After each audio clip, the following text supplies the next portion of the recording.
I'm just glad he's paying me because Mike is just an... Rolling. What? Hey, ladies and gentlemen, boys and girls, kids of all ages, it's time for your weekly Fix-A-Funny. Can I get another one of these? I'm gonna need this. I'm about to do this shit. So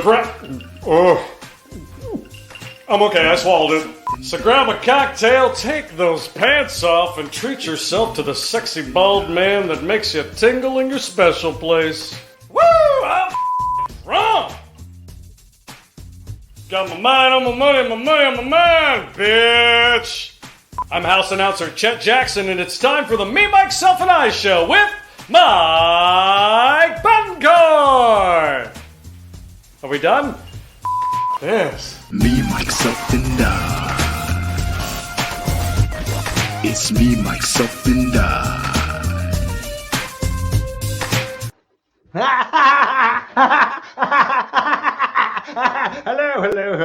Hello.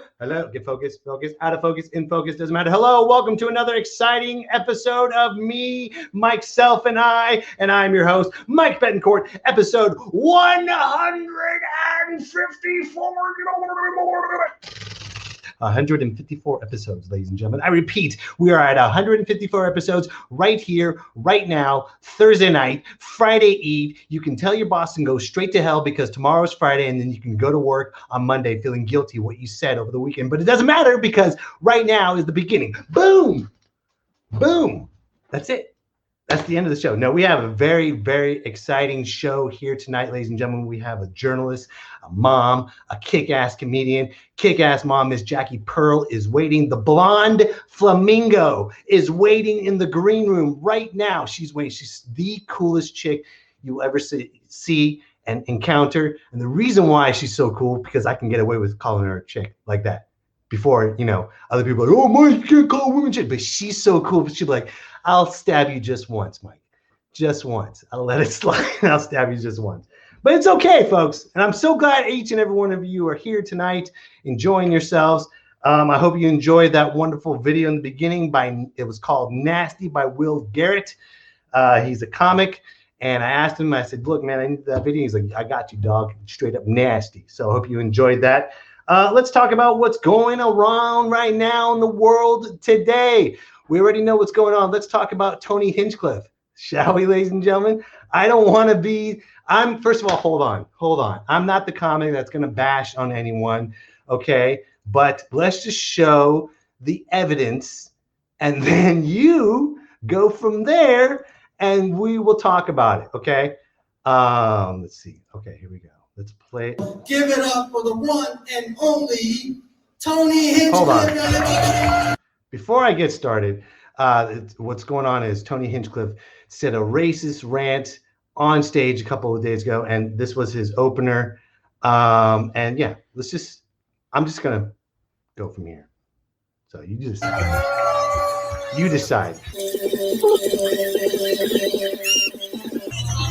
Hello, good evening, welcome, hello. How about one more time for the filthy little fucking chink that was just up here? While all you fucking race traitors are hooping and hollering, I'm back there watching you puking in a fucking bucket. That's all I need is here.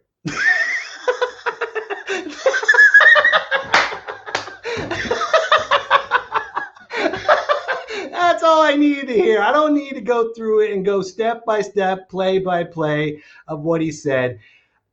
You take it how it is. You want to cancel him. You want to say if it's a racist rant, it is. But you know what? It sucks because people are losing their jobs because he's a corporation. If you think about it, he's a walking, talking corporation, and his podcast has people on it, and they all dropped him, and now everyone's out of a job because he wants to be shocking. So, I mean, if anyone's a Tony Hinchcliffe fan, anyone loves Kill Tony, relax, okay? Relax. All he's going to do is go on the Joe Rogan podcast. They're going to talk about it. Joe Rogan's going, well, man, if you're working on a bit, man,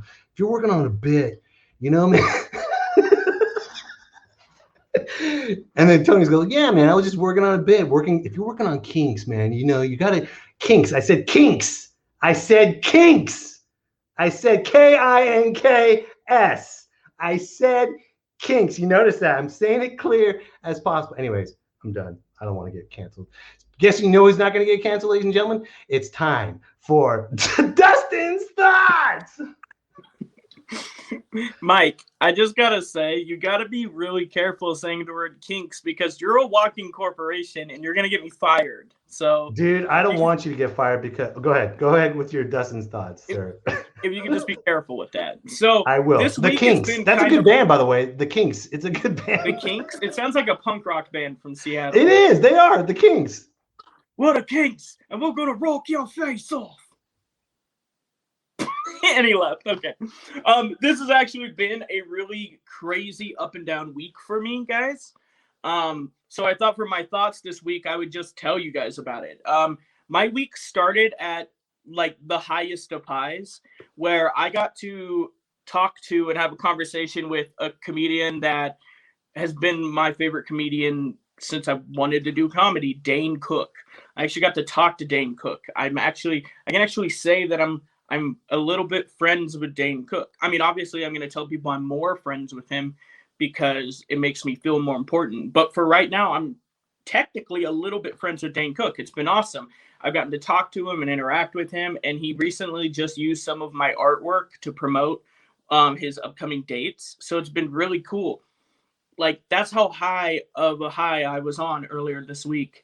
And then literally the next day, I ate some bad bacon and I got like the worst food poisoning of my life, like horrifically, where I was pooping and puking a lot of times at the same time.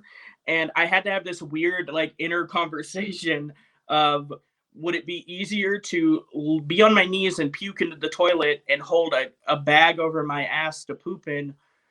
Or would it be easier to sit on the toilet and poop and puke into a bag?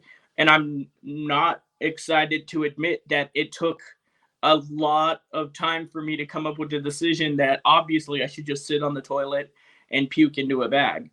But as I was kind of just sitting there on that toilet for hour number 3, puking into this bag, I gotta say, it helped knowing that I was Dane Cook's friend. So, thank you, Dane. Dustin Woods, ladies and gentlemen. We're just going to move slowly and walk back from that. And, and I'm going to introduce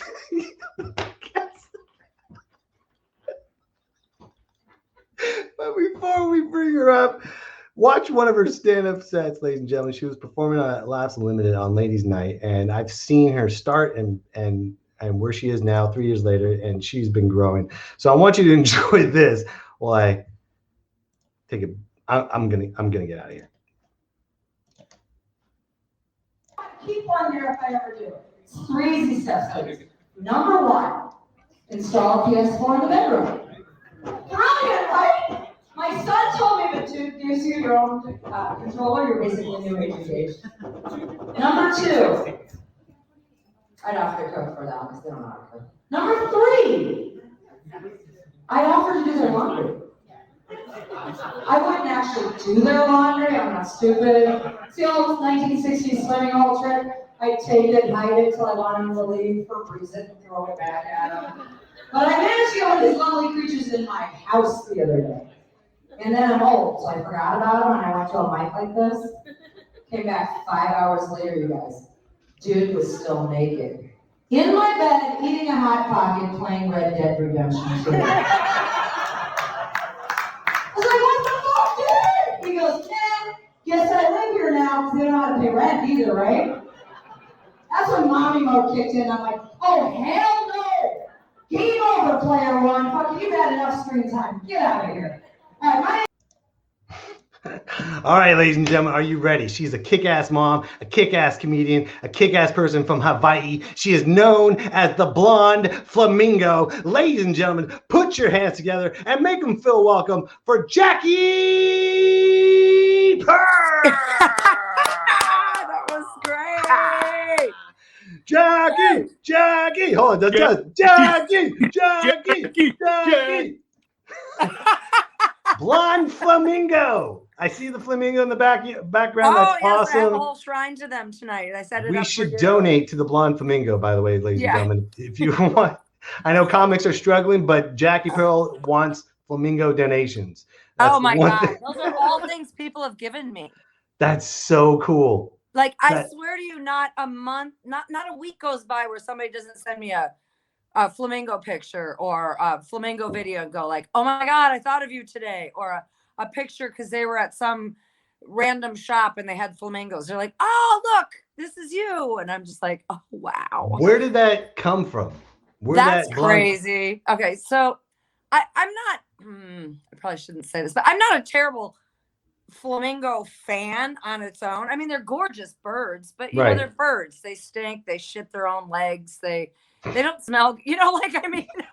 They pull a Dustin on bacon. Yeah, we're not going to go there. Dustin, you're the one. Oh my God, what were you doing eating bacon with Jacqui Pirl anyway? Dustin. What the hell's up with that? I knew there was something him. wrong with it. It was gray. When I was eating it, it was gray. I was like, I don't think this is the color bacon's supposed to be. I am so sad because you probably aren't going to be able to eat bacon for like ever. And that's just horrible. I know. Oh. So, but speaking anyway, of shit birds. I have like super long arms. Like, I mean, it's ridiculous. Like, my wingspan is like 6 feet and I'm only 5'5". Like I could honestly be that, you know, that blow up balloon guy at the used car dealership. Oh, that's hilarious. Just be me. And when you hang out with comics, as you guys know, they find the thing you're most insecure about and they just go off on it. So I was with a friend of mine and he said, you know, the other thing is I dress in pink a lot, like all the time. Right. And that really is me. But he goes, you have like a bird-like nose. You have super long arms. Like I honest to God stand like this all the time. Like with that's my arms. hilarious. Like, I don't know why. It's just comfortable. He's like, you're the Blonde Flamingo. And I'm like, what?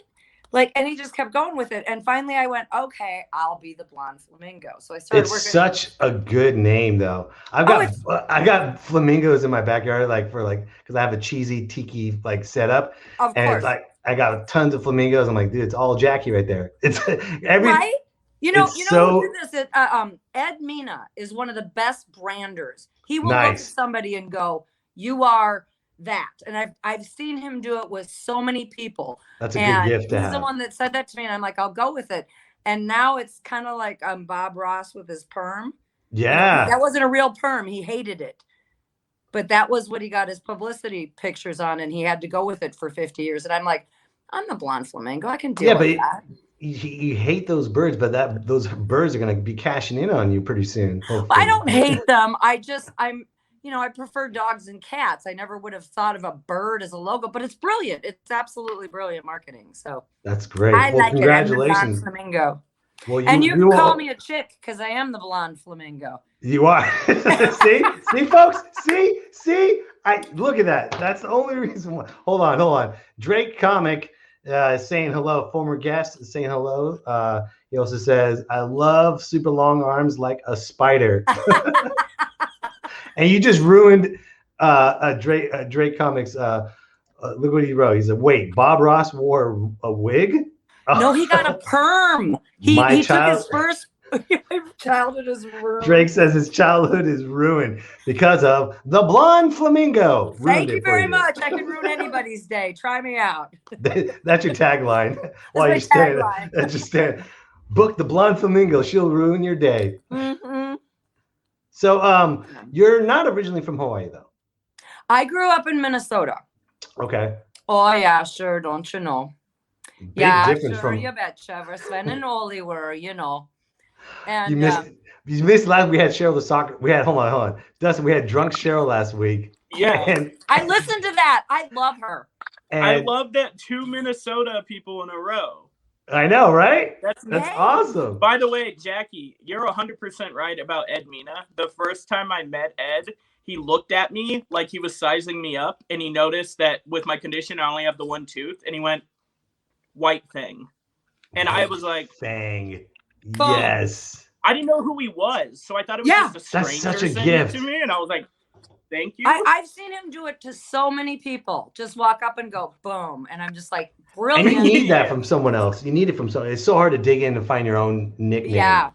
Yeah. White. Speaking of Minnesota, by the way, you can check out Cheryl's episode on youtube.com/MikeBComedy.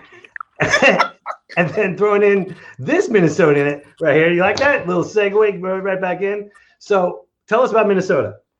What was it like growing up? Oh, well, I lived in the suburbs with a mom and a dad.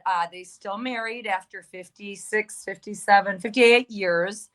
My bedroom still is the same in my house. It was a pretty nice upbringing, and I was bored out of my fucking mind. I like how you got out of your accent right when you said that. Oh, yeah, and I was bored out of my fucking mind. So the second I turned 18, I left and I moved as far away. And I also hated cold. I still do. So I moved to Hawaii when I was 18 years old. Was that just something that you just picked, or you just said, screw it? You always were destined for that? I was at the University of Minnesota, and I found out I could do a national exchange program. And national, not international. Right. And I found out that they had one to Hawaii, and I signed up. And they picked me. I don't know who the poor soul was that went to Minnesota. I'm going to shut this window. This is a very professional show, ladies and gentlemen. We have a car alarm. Blonde Flamingo just gets up and leaves during in the middle of the interview, sits right back down. There she is. There she is. It's okay. If I can handle drunk Cheryl, I can handle anyone. I love her. Every time I go back to Minnesota, I hang out with her. She was one of my first, before I even did comedy, I saw her do comedy, and I was like, there's older women who do comedy? Oh, nice. Who knew? And I got to know her, and I invited my niece and nephew who live in Sacramento to come see a show. And my niece looks at me after the show, and I go, you didn't like that? What's going on? And she goes, that lady who says as fuck, she was my preschool Sunday school teacher. Oh, shit. Drunk Cheryl was a preschool. And her husband plays in a band, or used to when they lived here, with their dad. And I went mind blown. When stuff like that happens, you go, you're in the right place at the right time. Because How weird is this, though? How weird is this? Last week's episode with Cheryl. This week's the continuation and the legacy. Moving on to Jacqui. Yeah. Pirl. It's like Cheryl's posse. Yeah. I love the predecessor. She is so encouraging. She is so nice. She is so freaking funny. So she inspired you to do stand-up comedy? She inspired you to do stand-up comedy? She was part of it. I hadn't really been thinking about it. I'd been going to comedy because I was newly divorced and seriously depressed, and I just moved to California from. So you weren't doing comedy in Hawaii growing up? No, I never did comedy. I didn't start comedy till I was 52 years old. Yeah. Why start comedy in Hawaii when there's nothing to be depressed about? Yeah, bingo. Yeah, I mean, why would I know, you right? be Just in thought a about dark, that. smoky nightclub at I know, right? To be out enjoying the sunset. Don't you hate it with the waves, bro? Yeah. Don't you hate it when you see a sea turtle? That sucks, man. No, So what was it I like? was not depressed enough to do comedy in Hawaii. It was not. What island were you? Did you grow up in? Oahu. Okay, nice. Honolulu. Nice. Okay. Did you? I'm sure you went all over the islands, all over. Any fun things you did, or any wild stories? Like the first week, I'd never, when I first moved there, I was on a national exchange program. So I thought I would be there for maybe 3 months, a semester, a good semester. And so I tried to do everything that I possibly could. I never said no to anything because it was going to be 3 months. And then I was getting shipped back to Minnesota and going back to the University of Minnesota. And I was just like, okay, so, somebody'd be like, do you want to do this? Yes, I'll just put it on my credit card. I don't care if it takes me till I'm 180 to pay it off. I got to go do that. One night I did enough Jell-O shots. Now you have to understand, I was 19 years old. The drinking age was 19. I did enough Jell-O shots that I blacked out at a bar at 4 o'clock in the morning and woke up the next day on Maui. Whoa. That's not just a drunk story. That's like holy crap. That is badass. You woke up on a different island. Beach. No clue how I got there. On a beach with a bunch of people that had stolen towels from a gas station that we were sleeping on. And I woke up, and this is honest to God, there were dolphins playing in the surf. Wow, you were castaway drunk. And I was like, yeah, Wilson.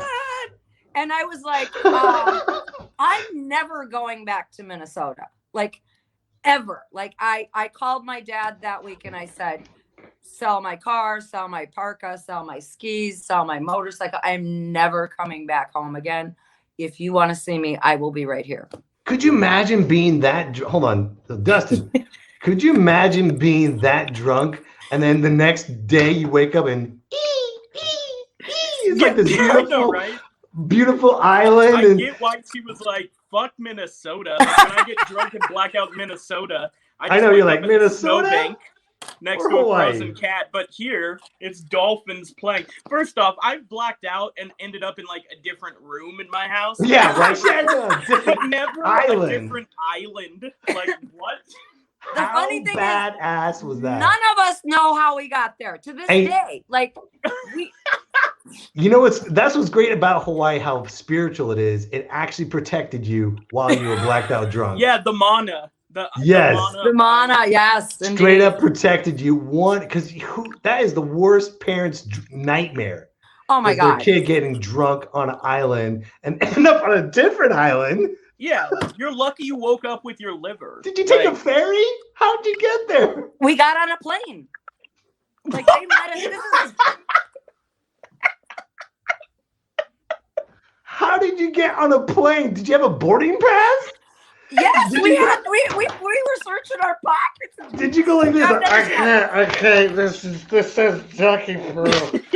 You guys have to understand, this is 1985, you guys. It is way pre 9/11. Yeah, but that was with Iran. Yeah, but what you do, you just walk up and you're like, take me to the dolphins. We want to go to Maui. They went, come on in, we'll fly you over. Jacqui the plane went like, where do you want to go? Let's see. Let's go right there. That sounds good. Oh. That is such a great. Why don't you talk about that on stage? That's such a good story. Yeah. It's a good story. I don't know. That is such a good story. Stories like that. That's an incredible story. Like, dude, that's everything that would never happen on Law and Order SVU. Yeah. You lived the best version of SVU where you didn't end up. Seriously, you went to every single scenario for it to be SVU'd, and you dodged them all. You got drunk with strangers. Yeah. Nothing happened. Yeah. You woke up with a dolphin. There's no porpoise inside you. Yeah. They were trying to rape me. It didn't crash. Maybe the pilot was drunk too. We don't know. Or maybe badass. they just parachuted out. And it took me, this is what's hilarious. It took us like 3 days to raise enough money to get back to Oahu. What a great story. Wait, how did you do? Would you do this? Wait. Hold on for a second. The way you said it sounded easy. We raised money for 3 days. In 1986, no one gave a shit about giving money to people. My friend, we hiked back because we were literally like 2 miles from the main road. We had hiked to a beach. Yeah, it's all kind of blurry, but we hiked back. And of course it's blurry.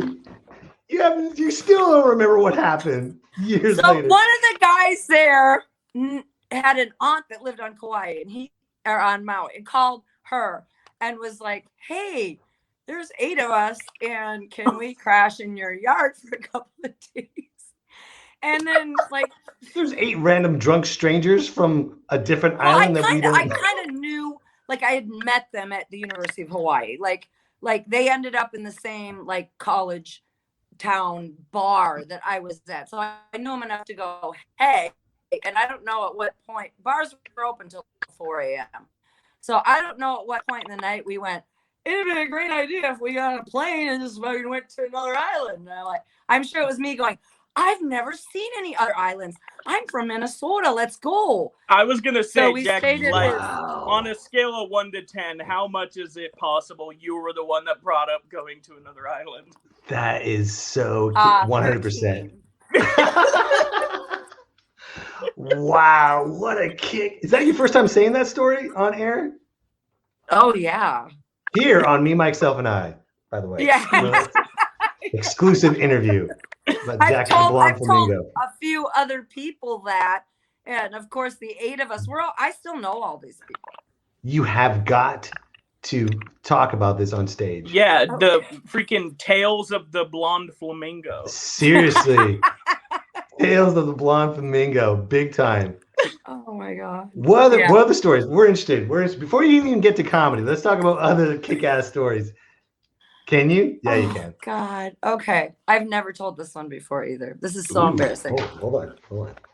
So, like, from the time I was 14, I worked in a pancake house. Okay. The neighbors across the street owned 3 or 5 Perkinses, which is kind of like a Denny's or an IHOP franchises. And I used to babysit for them. And they called me one Sunday before I was even old enough to work and said, the dad said, talk to my dad and said, look, we don't have a hostess today. We're really short.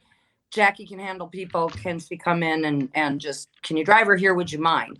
And paid me under the table. Ever since then, I worked there. So I was a pancake waitress and hostess from the time I was 14. So I moved to Hawaii and I'm like, I don't have any money. Like literally, I don't have any money. My parents are not going to help me pay for college. I just left the University of Minnesota and moved to Hawaii. They'd never even been to Hawaii. And I'm like, I need a job. So day 2, I go, I don't have a car. What I did have was room and board. Okay. I had, because it was an exchange. So I did have a dorm room and I had 3 meals a day, but I needed a job. So I started walking around in the college neighborhood by the University of Hawaii, just walking in randomly going, this is long before the internet. You know, I know how to waitress. I know how to bartend. Can I get a job? I know how to waitress. I know how to bartend. And it was just like, no. Very local places. I'm obviously a haole from the mainland. I walked in this one place. It was kind of dark. It was probably 11 o'clock in the morning. And there were people drinking there. And this lady says to me, yes, of course. She said, come back tonight at 7. She goes, it's fine. She goes, you know, you'll get paid in tips and probably like, I don't know what the wage was then, $2 an hour or something plus tips. We're talking 1984, right. You guys. Okay. That's awesome. And she said, and, you know, we'll give you a meal. I'm like, yes, food. And she's like, and you can drink while you're working here. I'm like, what? Drink while I'm working here? Cool. So I went back to the dorm. I'm like really excited. I'm like, I've got a job waitressing. I'm going to make some tips tonight. You know, I can buy pizza, whatever it is. And I got there. By the way, this may be important. I don't know if you know anything about Korean bars, but she was a Korean woman. And I went in and I'm this very young 18-year-old girl. And I went in and I'm serving drinks to all these like 60-year-old men, which is, it was not the nightclub it looked like during the day. And this is the Law and Order SVU setup right here. Yeah. And these men asked me to sit down and asked if they could buy me a drink. Okay. And I was like, I don't think so. I'm working. And the mama-san, the Korean lady, says, oh, no, sit down. They buy you a drink. And I was like, okay. And I love people's stories. I mean, I'm all about stories. So I sit down, they buy me a drink, and they're talking to me.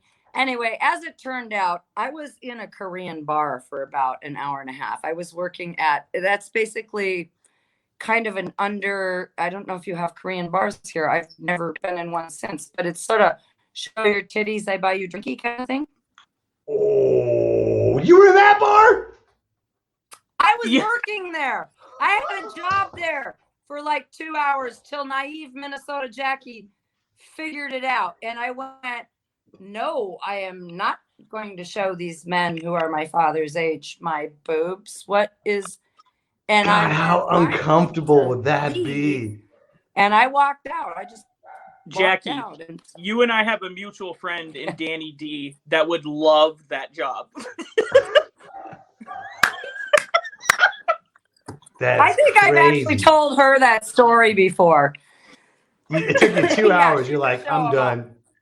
That's I mean, insane. I was so innocent and naive, and I had no idea. I went back and told the people at the dorm, like, this is what happened, and they just they're like, that's a Korean bar. They're all over. Oh my God. And I was just like, a regular Korean bar. And then they started explaining. Yeah, well, Korean bar in Hawaii basically means kind of an undercover. You can, okay. Wow. In the live stream podcasting system, sexually frustrated listeners are considered bored and extremely dangerous. In your streaming device, the dedicated host and correspondent who investigate their guests' vicious and dark answers from an elite game called the Special Mikedoms Unit. These are their stories. Pow pow, Mike, and Dustin. That's what it was. Perfect episode. I was waiting for that. I was waiting for that moment. That was perfect. I waited for it all to die down. I said, Dustin, these are their stories. That was beautiful. Oh my God. Yeah. Oh my God, Jacqui, you have lived a kick-ass life. That's so awesome. This is I'm only so glad. two stories. That's only two of her entire life. That's only two, ladies and gentlemen, of Tales from the Blonde Flamingo. By the way, ladies and gentlemen. Tales from the. Wow, we already got a comment. What Will Garrett says, LOL. Elias says, Birds of Prey 2 with Harley Quinn's mom, Blonde Flamingo. Yes. Oh my God. That's so cool. So you got any other kick-ass stories? I think someone else should tell a story for a little while. We're interviewing you. This is all about you. This is about everything about you.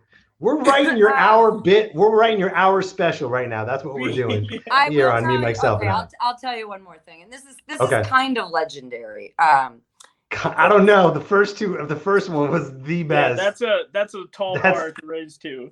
Well, it became legendary in my kids' brains because they didn't know. So I used to race dirt bikes when I was younger, and when I got to Hawaii, I couldn't afford a car, and so I bought a motorcycle, and it was a little like a red Honda Rebel, and then I had like a pink and blue CRV, like a 250.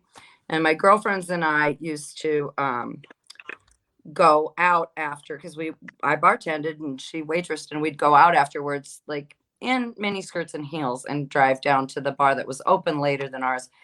And we knew the bouncers down there because it was kind of like an industry bar. Like, it was all the people who got off work at 2 right at the bars so you knew everybody. So it was kind of like our hangout from 2 to 4 on a Saturday night. It was called the Wave Waikiki. Hello, and you didn't have to show your boobs for drinks or anything. No. Oh, okay. I just got to go relax, and people bought me drinks, but I didn't have to show anything. But one night there was a fight outside, and Nikki Dunnage, she lives in Australia. She was my roommate for a while. Pulled up. She was on the back of my motorcycle, and the velvet rope there kind of thing where the people are waiting in line. They're all in line, but we always just walked in. And there was a fight kind of going on, and the bouncer's like, you guys need to get out of here. And I just pulled up on my motorcycle, and the other bouncer said, just bring the bike in here. So with her on the back, I actually drove into the Wave Waikiki. Oh, you had your own Undertaker entrance music. And with the motorcycle.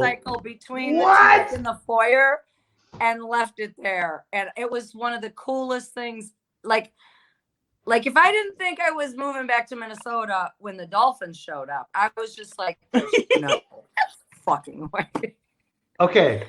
We got to rewrite everything about your act. You need to come to comedy clubs on a motorcycle from here on out.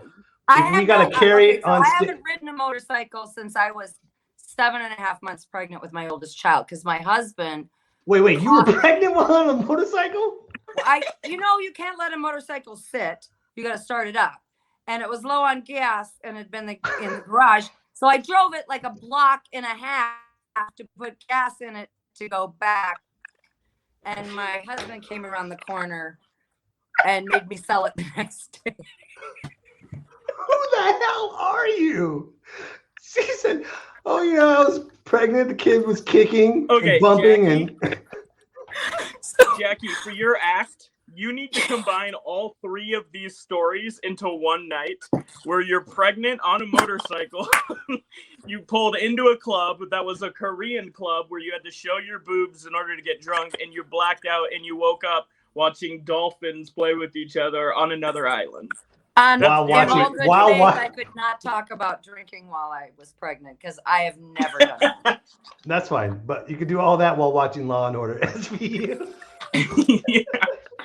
That is badass, Jacqui. My kids didn't know that I rode a motorcycle for like most of their life until. Oh, look at Elias says, "Told you, Harley Quinn's mom." Teenage years and doing all these crazy things, and I was a very strict mom. I mean, I was a very.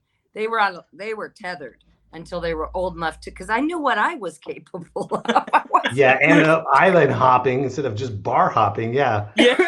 And, so I'm having some friends over for dinner, and it's late, and the kids are supposed to be sleeping. I thought the kids were sleeping, and one of my friends starts telling that story about riding the motorcycle, and they talk about and then the kids got up the next day, and they're like, we kind of need to reevaluate. We need to have a talk, Mom. What? Again, who are you? What? And that's awesome. Your kids are giving you the talk. 13 to 15, critical age where you don't want them to know stuff about you. Like I've always told my kids, if you want to know about sex, drugs, and rock and roll in my personal, my personal life, don't ask me till I'm 35, because I'm not going to say, oh, no, think about it. Oh, I've never done drugs. And they're like, Mom doesn't know what she's talking about. Of course, I know better. Or, yeah, I did, I had a fuck ton of drugs, and look at me, I'm fine, while I was a product. Oh, Mom did drugs, and she, they're going to do what they're going to do. I didn't want to influence that. I would talk to them about it, but you don't get my personal stories till then. So. Not until that's when the book comes out. the drug years of Jacqui Pirl. That's when the book comes out. Well, hopefully your kids watch this episode and they're going to be like, Jesus, Mom. Damn. They know. And this is all before stand-up. You have so much material. You have like a 2-hour special, Jacqui. This is all great stuff. And I hope everyone knows this. This is amazing.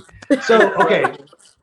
So while you're being a maverick on these islands, when did you decide to leave the islands and come back to the mainland? My husband of 25 years was cheating on me, and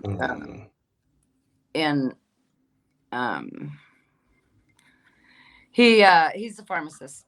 I don't want to put this out there too much. Anyway, no. Let's move on to something else. I'll tell you. I divorced my husband.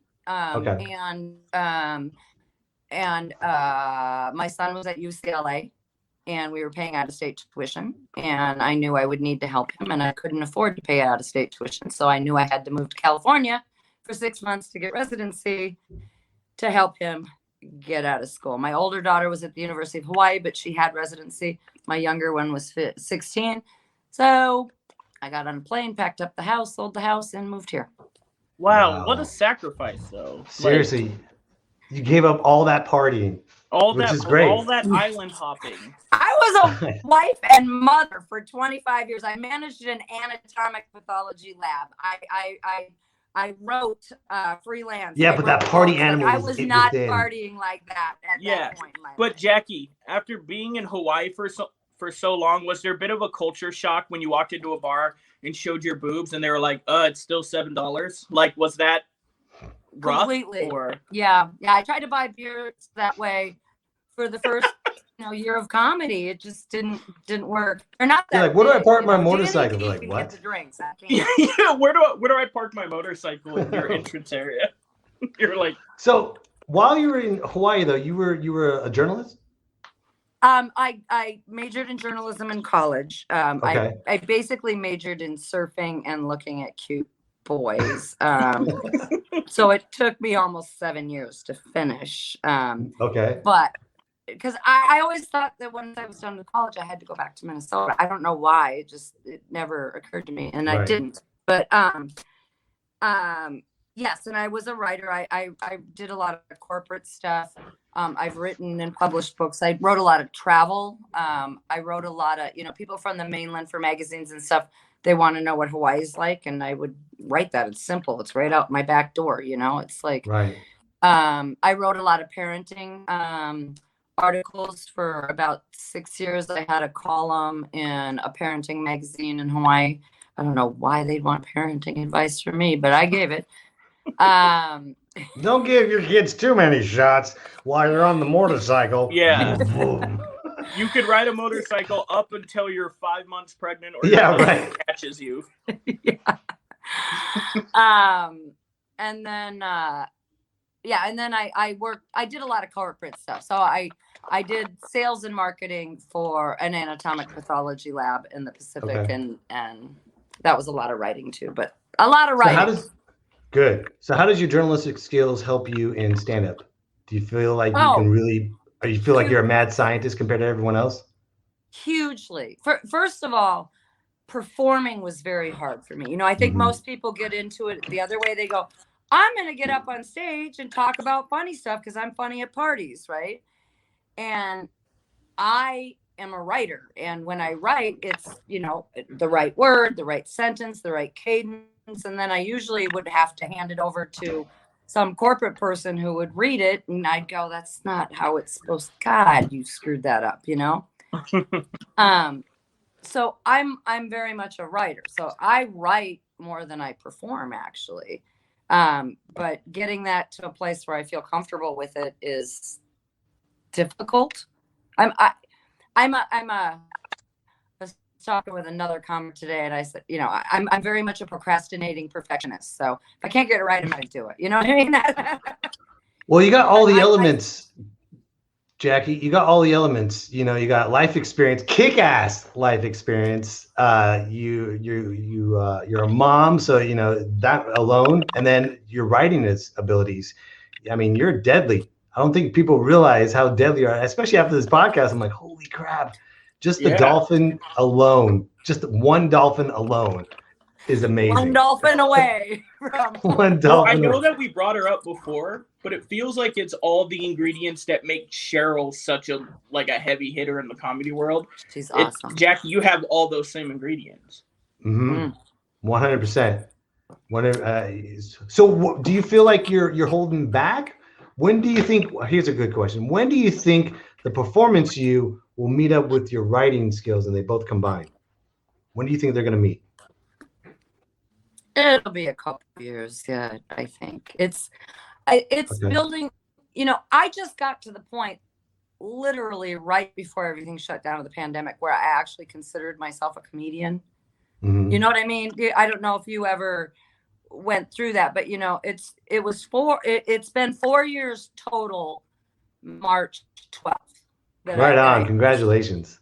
Thank you. Wow. And the last 14 months, that's been weird, So before that, I would say before January of 2020, I still had this imposter syndrome where I felt like, I don't know what I'm doing on this show. I don't know. I still feel like that sometimes. It's like, why am I here? They're so much funnier. They know what they're doing. I felt like all these people had secrets.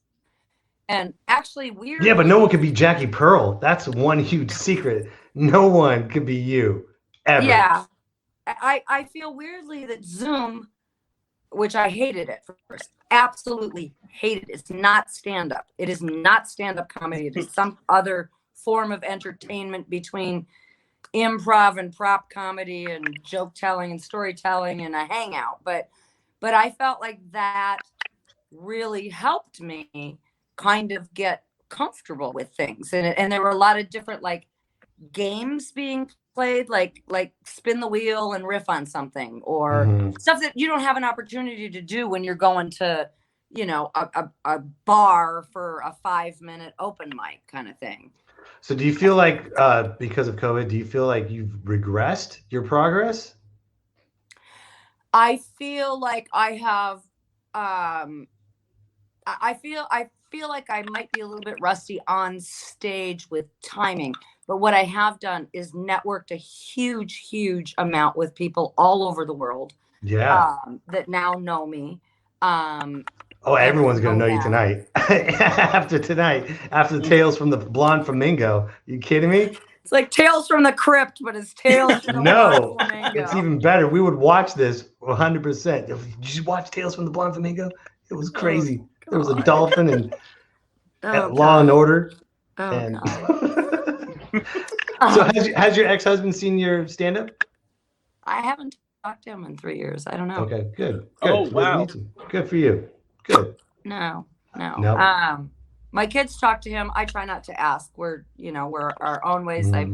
I wish him all the happiness in the world. I wish him. I was miserable for the last 6 years of that marriage. Very happy before that. For the last 6 years, I was so miserable at the end that I didn't even know how miserable I was.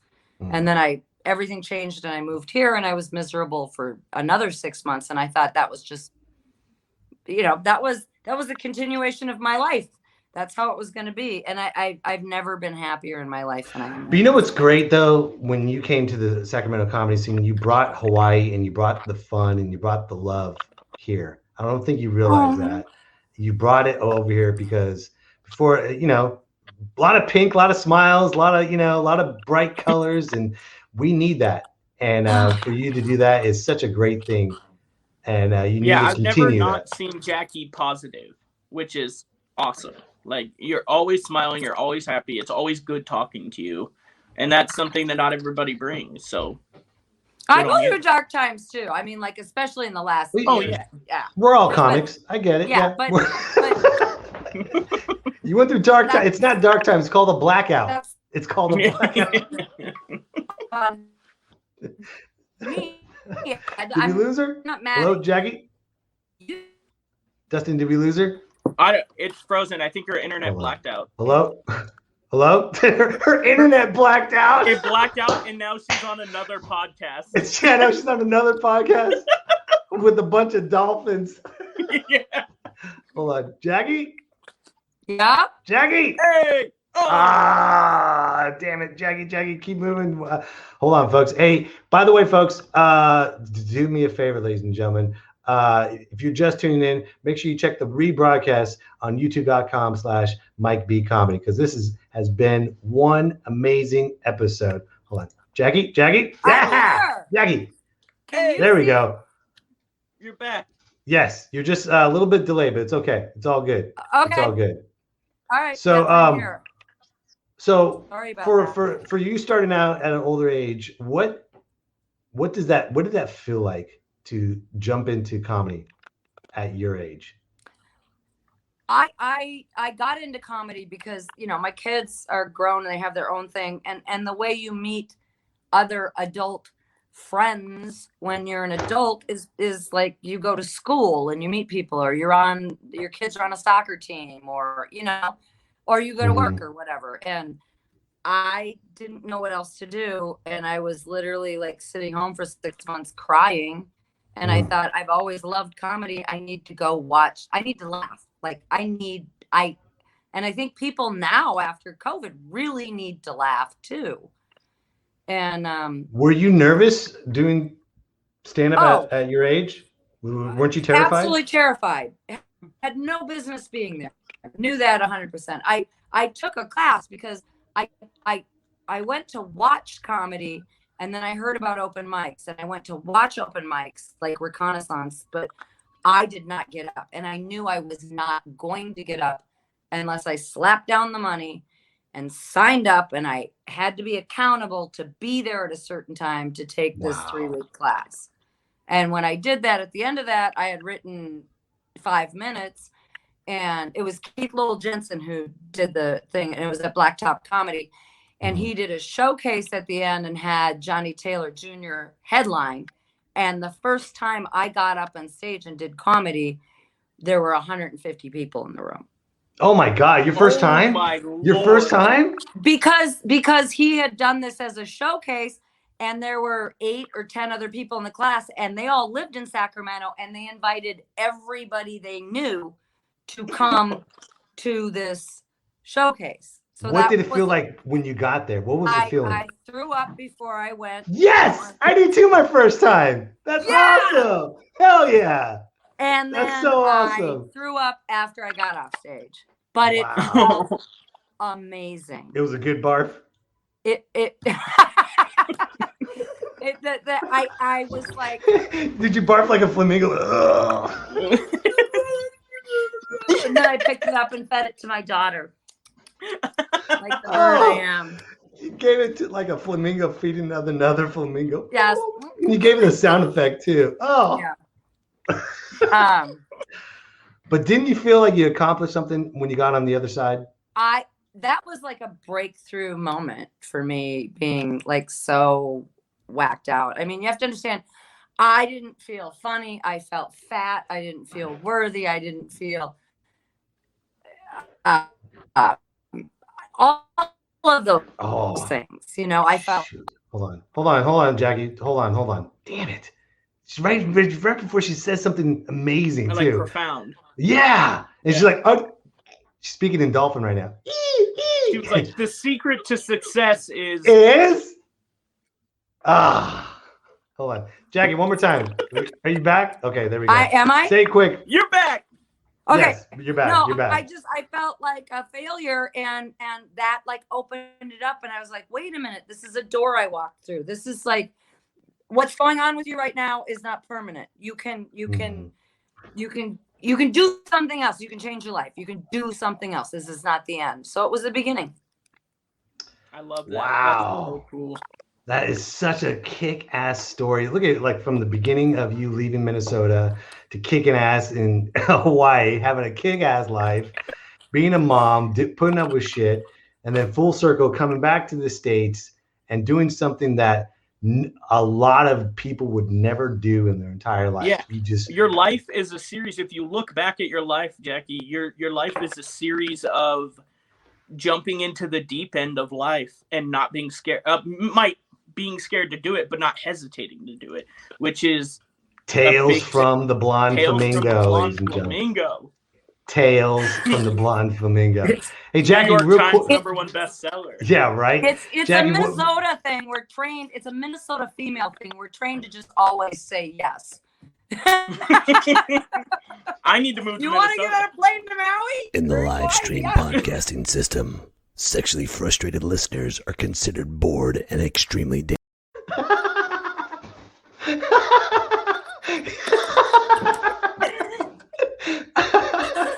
Oh my god! That thing never gets old. So, Jacqui, what's your advice to everyone that wants to follow your footsteps?